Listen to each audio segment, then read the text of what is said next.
కోరుకుంటారు తెలుసా అన్నాడు. ఎందుకంటే కలికి ఎన్నున్న ఒక్క సుగుణం ఉంది.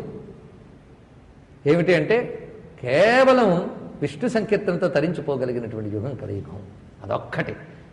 కనుక ఒక్కొక్కసారి ధర్మ విషయాలు తెలిసి ఎంత భయం కలుగుతుందో కృష్ణుడున్నాడన్న ఒక్క అభయం మనకు కలుగుతుంది. గుర్తుపెట్టుకోండి.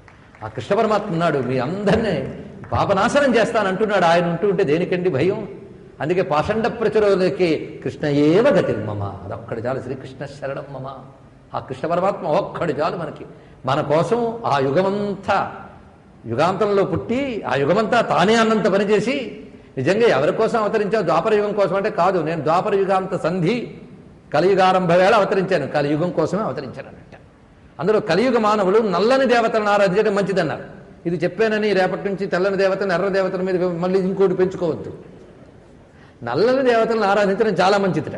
అందుకు ఇద్దరు నల్లని దేవతలు ఉన్నారు, వాళ్ళిద్దరిని ఆరాధించారన్నారు రామకృష్ణ పరమహంస.